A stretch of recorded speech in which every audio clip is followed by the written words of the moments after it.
Amritveni lice kit presents daily news സായാഹ്ന വാർത്തകൾ powered by Pulimoottil silks KSFE in association with Joyalukkas. ഇത്തവണ first അടിക്കില്ലേ നമ്മള്?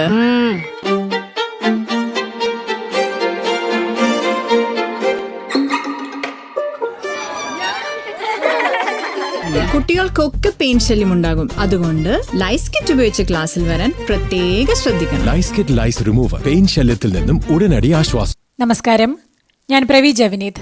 ഡെയിലി ന്യൂസിന്റെ സായാഹ്ന വാർത്തകളിലേക്ക് സ്വാഗതം. ഇന്ന് സെപ്റ്റംബർ 10 ബുധനാഴ്ച. മുൻകൂട്ടി അനുമതിയില്ലാതെ ശബരിമലയിലെ ദ്വാരപാലക ശില്പങ്ങളിലെ സ്വർണ്ണപാളി ഇളക്കിമാറ്റിയത് അനുചിതമെന്ന് ഹൈക്കോടതി. സ്പെഷ്യൽ കമ്മീഷണറുടെ മുൻകൂർ അനുമതി വേണമെന്ന് ഉത്തരവുകൾ നിലനിൽക്കുന്നുണ്ടെന്നും ഹൈക്കോടതിയുടെ ഉത്തരവ് അനിവാര്യമായിരുന്നുവെന്നും ദേവസ്വം ബെഞ്ച് ചൂണ്ടിക്കാട്ടി. കോടതിയിൽ നിന്ന് അനുമതി തേടാൻ ആവശ്യത്തിന് സമയമുണ്ടായിരുന്നല്ലോ എന്നും കോടതി ചോദിച്ചു. വിഷയത്തിൽ വെള്ളിയാഴ്ച റിപ്പോർട്ട് നൽകാൻ ദേവസ്വം ബോർഡിന് ഹൈക്കോടതി നിർദ്ദേശം നൽകി. ആഗോള അയ്യപ്പ സംഗമത്തിനുള്ള ചെലവ് സ്പോൺസർഷിപ്പിലൂടെയും CSR ഫണ്ട് വഴിയും കണ്ടെത്തുമെന്ന് Devaswom board president PS Prashanth പറഞ്ഞു. ശബരിമലയിൽ 5 പൈസ കിട്ടുമ്പോൾ എന്തിനാണ് അസ്വസ്ഥത ഉണ്ടാക്കുന്നത് എന്നും അദ്ദേഹം ചോദിച്ചു. പന്തളം കൊട്ടാരം സഹകരിക്കുമെന്നാണ് പ്രതീക്ഷയെന്നും കൊട്ടാരം നിർവാഹക സമിതിയുമായി നല്ല ബന്ധമാണുള്ളതെന്നും പന്തളം കൊട്ടാരം പ്രതിനിധികൾ സംഗമത്തിൽ വരണമല്ലോ എന്നും PS പ്രശാന്ത് പറഞ്ഞു. സംസ്ഥാനത്ത് സർക്കാർ ഓഫീസുകളിൽ പരാതികൾക്കും അപേക്ഷകൾക്കും മറുപടി നൽകുമ്പോൾ മന്ത്രിമാരെ ഇനി ബഹു എന്ന് അഭിസംബോധന ചെയ്യണമെന്ന് നിർദ്ദേശം. പേഴ്സണൽ ആൻഡ് അഡ്മിനിസ്ട്രേറ്റീവ് റീഫോംസ് വകുപ്പാണ് ഇതു സംബന്ധിച്ച് പുതിയ സർക്കുലർ പുറത്തിറക്കിയത്. ഭരണഘടനാ പദവികളിലെ അഭിസംബോധനകളിൽ മാറ്റം വരുത്താൻ ശ്രമിക്കുന്ന കാലത്താണ് കേരള സർക്കാരിന്റെ ഈ നീക്കം. സർക്കാർ സേവനങ്ങളിൽ പരാതി നൽകുന്ന സാധാരണക്കാർക്ക് പോലും ഇനി ബഹുമാനാർത്ഥം മന്ത്രിമാരുടെ പേരിന് മുൻപ് ബഹു എന്ന് ചേർക്കണം. കേരള സർവകലാശാലയിലെ പദവി തർക്കത്തിൽ രജിസ്ട്രാർക്ക് തിരിച്ചടി. സസ്പെൻഷൻ നടപടിക്കെതിരെ ഡോക്ടർ KS അനിൽകുമാർ നൽകിയ ഹർജി ഹൈക്കോടതി തള്ളി. ഇതോടെ രജിസ്ട്രാർ സ്ഥാനത്ത് നിന്ന് KS അനിൽകുമാറിനെ സസ്പെൻഡ് ചെയ്ത VCയുടെ നടപടി തുടരും. അനിൽകുമാറിന്റെ സസ്പെൻഷൻ തുടരണമോ എന്ന് സിൻഡിക്കേറ്റിനെ വീണ്ടും യോഗം ചേർന്ന് തീരുമാനിക്കാമെന്നും ഹൈക്കോടതി ഹർജി തള്ളിക്കൊണ്ടുള്ള ഉത്തരവിൽ വ്യക്തമാക്കി. ബലാത്സംഗ കേസിൽ റാപ്പർ വേടന്റെ അറസ്റ്റ് രേഖപ്പെടുത്തി പോലീസ്. മുൻകൂർ ജാമ്യമുള്ളതിനാൽ വൈദ്യപരിശോധനയ്ക്ക് ശേഷം വേടനെ ജാമ്യത്തിൽ വിടും. തുടർച്ചയായ 2ാം ദിവസമാണ് വേടൻ ചോദ്യം ചെയ്യലിന് പോലീസിനു മുന്നിൽ ഹാജരായിരിക്കുന്നത്. അന്വേഷണ ഉദ്യോഗസ്ഥനായ തൃക്കാക്കര SHOയുടെ നേതൃത്വത്തിൽ ചോദ്യം ചെയ്യൽ തുടരുകയാണ്. മുണ്ടക്കൈ ചൂരൽമല ഉരുൾപൊട്ടൽ ദുരന്തബാധിതരുടെ ബാങ്ക് വായ്പ എഴുതിത്തള്ളുന്നതിൽ അലംഭാവം തുടർന്ന് കേന്ദ്ര സർക്കാർ. 3 ആഴ്ച കൂടി കേന്ദ്ര സർക്കാർ സമയം ചോദിച്ചിരിക്കുകയാണ്. ഏത് മന്ത്രാലയമാണ് തീരുമാനമെടുക്കേണ്ടത് എന്നതിൽ ആശയക്കുഴപ്പമെന്നാണ് വിഷയത്തിൽ കേന്ദ്രത്തിന്റെ മറുപടി. എന്നാൽ കേരള ബാങ്ക് കടം എഴുതിത്തള്ളിയെന്ന കാര്യം ഹൈക്കോടതി വീണ്ടും ഓർമ്മിപ്പിച്ചു. BJPയുടെ വളർച്ച കണക്കുകൂട്ടലിന് അപ്പുറമെന്ന് CPI രാഷ്ട്രീയ പ്രമേയം. BJPക്കെതിരെ വേണ്ടത് വിശാല ഇടതുപക്ഷ ഐക്യമെന്നും അത് തന്ത്രപരമായ അനിവാര്യതയാണെന്നും അധികാരം ഉപയോഗിച്ച് സമഗ്ര മേഖലയിലും BJP കടന്നുകയറിയെന്നും തെരഞ്ഞെടുപ്പുകളെ സീസണലായി കാണരുതെന്നും പ്രതീകാത്മക സ്ഥാനാർത്ഥിത്വങ്ങൾ ഒഴിവാക്കണമെന്നും രാഷ്ട്രീയ പ്രമേയത്തിൽ പറയുന്നു. മാലിന്യത്തിന്റെ കാര്യത്തിൽ പൌരബോധമില്ലാത്ത ജനതയാണ് ഈ നാട്ടിലുള്ളതെന്ന് മന്ത്രി MB രാജേഷ്. കഴിഞ്ഞ ദിവസം ഓണം വാരാഘോഷ സമാപന ആഘോഷത്തിൽ മാലിന്യ നിക്ഷേപത്തിന് കനകക്കുന്നിലും പരിസരത്തും എല്ലാ സൌകര്യവും ചെയ്തിരുന്നു. എന്നാൽ ഭൂരിഭാഗം ആളുകളും മാലിന്യം കണ്ട സ്ഥലത്ത് വലിച്ചെറിഞ്ഞുവെന്നും താനുൾപ്പെടെ ശുചീകരണത്തിനിറങ്ങിയെന്നും ഒന്ന് കാലുമാറ്റി തന്നതല്ലാതെ ഒരാളും കൂടിയില്ല എന്നും അദ്ദേഹം കുറ്റപ്പെടുത്തി. രാഹുൽ മാങ്കൂട്ടത്തിനെതിരെ നിയമ നടപടിയുമായി പോകാൻ താൽപര്യമില്ലെന്ന് ആരോപണം ഉന്നയിച്ച 2 സ്ത്രീകൾ. രാഹുൽ മാങ്കൂട്ടത്തിൽ നിന്നും മോശം അനുഭവം ഉണ്ടായെന്ന് വെളിപ്പെടുത്തിയ കൊച്ചിയിലെ യുവനടിയിൽ നിന്നും ക്രൈംബ്രാഞ്ച് മൊഴിയെടുത്തു. മാധ്യമങ്ങളോട് തുറന്നു പറഞ്ഞ കാര്യങ്ങൾ ക്രൈംബ്രാഞ്ചിനോടും പറഞ്ഞുവെങ്കിലും നിയമ നടപടിക്ക് താൽപര്യമില്ലെന്ന് മൊഴി നൽകി. ട്രാൻസ്ജെൻഡർ യുവതി മൊഴി നൽകാൻ താൽപര്യമില്ലെന്ന് പോലീസിനെ അറിയിച്ചു. കേരളത്തിലെ LDF സർക്കാരിൽ ഒരു പോലീസ് നയമുണ്ടെന്ന് മന്ത്രി K രാജൻ പറഞ്ഞു. വിദ്യാർത്ഥി യുവജന നേതാക്കളെയൊക്കെ ക്രൂരമായി മർദ്ദിക്കുന്ന പോലീസ് നയമല്ല LDFന്റേത്. LDF സർക്കാരിന്റെ പ്രഖ്യാപിത പോലീസ് നയത്തിന്റെ ഇടിമുറികൾ ഇല്ല. CPI കൂടി ചേർന്ന് തയ്യാറാക്കിയതാണ് ഇടതുപക്ഷത്തിന്റെ പോലീസ് നയം. ഇങ്ങനെ തയ്യാറാക്കിയ പോലീസ് നയം വിട്ടുവീഴ്ചയില്ലാതെ മുന്നോട്ട് കൊണ്ടുപോകണം എന്നാണ് CPIയുടെ അഭിപ്രായമെന്നും അദ്ദേഹം പറഞ്ഞു. കേരളത്തിലെ പോലീസ് സംവിധാനം കുത്തഴിഞ്ഞു കിടക്കുകയാണെന്ന് ഷാഫി പറമ്പിൽ MP. കോൺഗ്രസ് പ്രവർത്തകർ സർക്കാരിനെതിരെയാണ് ശ്രദ്ധ കേന്ദ്രീകരിക്കേണ്ടത്. KPCC പ്രസിഡന്റ് മുതൽ ബൂത്ത് പ്രസിഡന്റ് വരെ ഇതിനായി രംഗത്ത് വരണം. ഇന്നത്തെ പ്രതിഷേധം ഇതിനുള്ള തുടക്കമാണെന്നും അദ്ദേഹം പറഞ്ഞു. വടകരയിലെ കോൺഗ്രസിന്റെ ജനകീയ പ്രതിഷേധ സദസ്സിൽ സംസാരിക്കുകയായിരുന്നു ഷാഫി. സുന്ദരിപ്പൂവേ പൂത്തുമ്പികളെ ചിരി ചിരി ചെറു ചിരി പൊളി പൊളി അടിപൊളി തകതിത്താരോ Pulimutil Silks presents Unskippable Onam Collections. Starts at just ₹299. പാലിയേക്കരയിൽ toll പിരിവിന് ഇന്നും അനുമതിയില്ല. ജില്ലാ കളക്ടറുടെ റിപ്പോർട്ട് കിട്ടിയ ശേഷം ടോൾ പിരിവിനെക്കുറിച്ച് ആലോചിക്കാമെന്ന് കോടതി വ്യക്തമാക്കി. ദേശീയപാത അതോറിറ്റിക്ക് നിർദ്ദേശങ്ങൾ നൽകിയിട്ടുണ്ടെന്ന് ജില്ലാ കളക്ടർ കോടതിയെ അറിയിച്ചു. സർവീസ് റോഡുകളുടെ അറ്റകുറ്റപ്പണി വേഗത്തിൽ പൂർത്തിയാക്കാൻ നിർദ്ദേശം നൽകിയിട്ടുണ്ട്. ചെറിയ പ്രശ്നങ്ങളാണ് നിലവിലുള്ളതെന്ന് ദേശീയപാത അതോറിറ്റി വ്യക്തമാക്കി. ഇരട്ട വോട്ടർ പട്ടിക ക്രമക്കേടിൽ തന്റെ ഭാര്യ അനുഷയുടെ പേര് വലിച്ചിഴച്ച് മറ്റു തട്ടിപ്പുകൾക്ക് മറയാക്കരുതെന്ന് Thiruvambady MLA Lindo Joseph.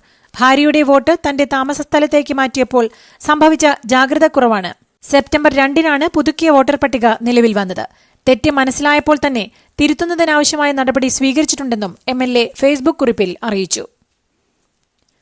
Police സംവിധാനം കുത്തഴിഞ്ഞതിന് കാരണം മുഖ്യമന്ത്രി പിണറായി വിജയനാണെന്നും കേരളത്തിലെ പോലീസ് സ്റ്റേഷനുകളിൽ വ്യാപകമായ മർദ്ദനങ്ങളാണ് നടക്കുന്നതെന്നും കോൺഗ്രസ് നേതാവ് K. മുരളീധരൻ. നടന്നുപോകുന്നവർ പോലും മൂക്കിൽ പഞ്ഞിവെച്ച് വരേണ്ട സ്ഥിതിയാണ്. എല്ലാ വകുപ്പുകളും പിടിച്ചുവച്ചിരിക്കുന്ന പിണറായിക്ക് അവയൊന്നും നോക്കാൻ സമയമില്ലെന്നും ADGP അജിത് കുമാറാണ് അധോലോക സംഘത്തെ നിയന്ത്രിക്കുന്നതെന്നും മുരളീധരൻ പറഞ്ഞു. യൂത്ത് ലീഗ് സംസ്ഥാന സെക്രട്ടറി PK ഫിറോസിനെതിരെ ആരോപണം കടുപ്പിച്ച് ഇടത് MLA KT ജലീൽ. ഫിറോസിന്റെ കമ്പനി നടത്തുന്നത് റിവേഴ്സ് ഹവാലയാണോ എന്ന ചോദ്യം ഉന്നയിച്ച് ഫേസ്ബുക്ക് കുറിപ്പുമായി ജലീൽ രംഗത്തെത്തി. പീച്ചി പോലീസ് സ്റ്റേഷനിൽ SI ആയിരുന്ന PM രതീഷിനെതിരെ കൂടുതൽ പരാതി. പീച്ചി പോലീസ് സ്റ്റേഷനിൽ പരാതി പറയാനെത്തിയ വയോധികനെ SI PM രതീഷ് മർദ്ദിച്ചതായാണ് പരാതി. പ്രധാനമന്ത്രിയുടെ മുദ്ര ലോൺ ശരിയാക്കാമെന്ന് പറഞ്ഞ് തട്ടിപ്പ് നടത്തിയ സ്ത്രീക്കൊപ്പം നിന്നുകൊണ്ടാണ് PM രതീഷ് വയോധികനായ പ്രഭാകരനെ മർദ്ദിച്ചതെന്നാണ് പരാതി. കുന്നംകുളം പോലീസ് സ്റ്റേഷനെ മാവോയിസ്റ്റ് ഭീഷണി. മാവോയിസ്റ്റ് സംസ്ഥാന ചീഫ് രാധാകൃഷ്ണൻ എന്ന വ്യക്തിയുടെ പേരിൽ അയച്ച കത്താണ് കുന്നംകുളം പോലീസിന് ലഭിച്ചിരിക്കുന്നത്. സംസ്ഥാനത്ത് യൂണിഫോം ധരിച്ച ഉദ്യോഗസ്ഥർക്കെതിരെ ജനങ്ങൾ അണിനിരക്കണമെന്നാണ് കത്തിലെ ആഹ്വാനം. ഇന്ന് രാവിലെയാണ് കത്ത് ലഭിച്ചത്. കുന്നംകുളം CI കത്ത് മേലുദ്യോഗസ്ഥർക്ക് കൈമാറിയിട്ടുണ്ട്. അവരുടെ നിർദ്ദേശപ്രകാരം തുടർ നടപടി സ്വീകരിക്കുമെന്ന് പോലീസ് അറിയിച്ചു. കേരളത്തിൽ അടുത്ത 5 ദിവസം കൂടി നേരിയ ഇടത്തരം മഴയ്ക്ക് സാധ്യതയുണ്ടെന്ന് കേന്ദ്ര കാലാവസ്ഥാ വകുപ്പ് അറിയിച്ചു. വിവിധ ജില്ലകളിൽ യെല്ലോ അലർട്ട് പ്രഖ്യാപിച്ചിട്ടുണ്ട്. തെങ്ങുകയറ്റത്തിന് നിയന്ത്രണങ്ങളുമായി ലക്ഷദ്വീപ് ഭരണകൂടം. പാതയോരത്തെ തെങ്ങുകയറ്റത്തിന് മുൻകൂർ അനുമതി വേണമെന്നും 24 മണിക്കൂർ മുൻപ് പോലീസിൽ നിന്ന് അനുമതി വാങ്ങണമെന്നും ട്രാഫിക് പ്രശ്നങ്ങൾ കാരണമെന്നുമാണ് ഔദ്യോഗിക വിശദീകരണം. ഉത്തരവിനെതിരെ ദ്വീപ് നിവാസികൾ രംഗത്തെത്തി. തൊഴിൽ മേഖലയെ തകർക്കുന്ന നിയന്ത്രണമെന്നാണ് പരാതി. GSTയിലെ കുറവ് വിലയിൽ പ്രതിഫലിക്കും എന്നുറപ്പാക്കാൻ സർക്കാർ നടപടി ഊർജിതമാക്കി. നിത്യോപയോഗ സാധനങ്ങളുടെ വില നിരീക്ഷിക്കാൻ ഉദ്യോഗസ്ഥർക്ക് നിർദ്ദേശം നൽകി. സിമന്റ് വിലയും നിരീക്ഷിക്കും. എല്ലാ മാസവും റിപ്പോർട്ട് തയ്യാറാക്കാനാണ് GST ഉദ്യോഗസ്ഥർക്ക് നിർദ്ദേശം ലഭിച്ചിരിക്കുന്നത്. വില പിന്നീട് കൂട്ടാതിരിക്കാൻ ജാഗ്രത പാലിക്കണമെന്നും ഉത്തരവിൽ പറയുന്നു. നികുതി കുറച്ചതുമൂലമുള്ള വിലക്കുറവ് ജനങ്ങളിലേക്ക് എത്തിക്കണമെന്നാണ് കേന്ദ്ര സർക്കാർ ലക്ഷ്യം. കർണാടക ചാമരാജ് നഗറിലെ ബൊമ്മലപുരയിൽ ആളെക്കൊല്ലി കടുവയെ പിടികൂടാൻ വൈകുന്നതിൽ പ്രതിഷേധിച്ച് വനംവകുപ്പ് ഉദ്യോഗസ്ഥരെ ഗ്രാമവാസികൾ കൂട്ടിലടച്ചു. പ്രദേശത്ത് ഭീതി വിതച്ച കടുവയെ പിടികൂടാൻ വൈകുന്നതിൽ പ്രതിഷേധം ശക്തമാകുന്നതിനിടെയാണ് ഗ്രാമവാസികൾ സ്ഥലത്തെത്തിയ വനം വാച്ചറടക്കം ഉദ്യോഗസ്ഥരെ കൂട്ടിലടച്ചത്. മണിക്കൂറുകളോളം കൂട്ടിലടച്ച ഉദ്യോഗസ്ഥരെ പോലീസ് എത്തിയ ശേഷമാണ് തുറന്നുവിട്ടത്. വനംവകുപ്പ് ഉദ്യോഗസ്ഥരെ കൂട്ടിലടച്ചതിന് 6 പേർക്കെതിരെ കേസെടുത്തു. ചിത്രദുർഗ MLA KC വീരേന്ദ്ര പപ്പിയുടെ വീട്ടിൽ നിന്ന് വീണ്ടും സ്വർണം പിടിച്ചെടുത്തു. 21.5 കിലോ സ്വർണം ED പിടിച്ചെടുത്തതോടെ കോൺഗ്രസ് MLAക്ക് വീണ്ടും കുരുക്ക്. 10 കിലോ തൂക്കം വരുന്ന സ്വർണം പൂശിയ വെള്ളിക്കട്ടകളും പിടിച്ചെടുത്തു. ഇപ്പോൾ പിടിച്ചെടുത്ത സ്വർണത്തിന്റെയും വെള്ളിയുടെയും മതിപ്പുവില 24 കോടിയാണ്. ഇതോടെ MLAയുമായി ബന്ധപ്പെട്ട് പിടിച്ചെടുത്ത വസ്തുക്കളുടെ മൂല്യം 100 കോടി രൂപ കവിഞ്ഞു.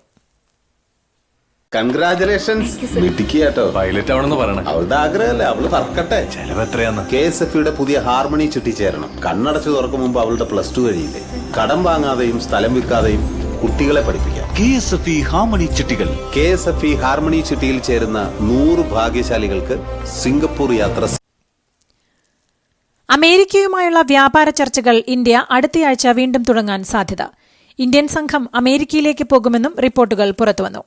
അമേരിക്കൻ സംഘം ഇന്ത്യയിലേക്ക് വരുന്നത് നേരത്തെ മാറ്റിവച്ചിരുന്നു. വാർത്തകൾ സ്ഥിരീകരിച്ച് പ്രധാനമന്ത്രി നരേന്ദ്രമോദി ട്വീറ്റ് ചെയ്തു.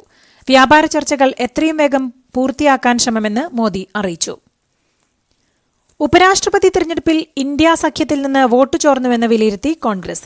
മഹാരാഷ്ട്രയിൽ നിന്നടക്കം വോട്ട് ചോർന്നുവെന്നാണ് കോൺഗ്രസ് വിലയിരുത്തൽ. ചില ചെറിയ പാർട്ടികളെ സർക്കാർ സ്വാധീനിച്ചുവെന്നും കോൺഗ്രസ് വിലയിരുത്തുന്നു. ചില എംപിമാർ ബാലറ്റ് മനഃപൂർവ്വം അസാധുവാക്കിയെന്നും കോൺഗ്രസ് സംശയിക്കുന്നു. ആം ആദ്മി പാർട്ടിയിലെ ചില എംപിമാർ കൂറുമാറിയെന്നും കോൺഗ്രസ് ഉന്നതവൃത്തങ്ങൾ പറയുന്നു. നേപ്പാളിൽ ജെൻസി പ്രക്ഷോഭം ആളിപ്പടരുന്നതിനിടെ സമാധാന ശ്രമങ്ങളോട് സഹകരിക്കണമെന്ന് നേപ്പാൾ സൈന്യം ആഹ്വാനം ചെയ്തു. പുതിയ സർക്കാർ ചുമതല ഏറ്റെടുക്കുന്നതുവരെ സമാധാനം ഉറപ്പാക്കാനുള്ള ചുമതല ഏറ്റെടുത്ത സൈന്യം രാജ്യവ്യാപകമായി കർഫ്യൂ പ്രഖ്യാപിച്ചു. നേപ്പാളിലെ സ്ഥിതിഗതികൾ ഇന്ത്യ വിലയിരുത്തി. നേപ്പാൾ അതിർത്തിയിൽ കർശന നിരീക്ഷണത്തിനും കേന്ദ്രം നിർദ്ദേശം നൽകി.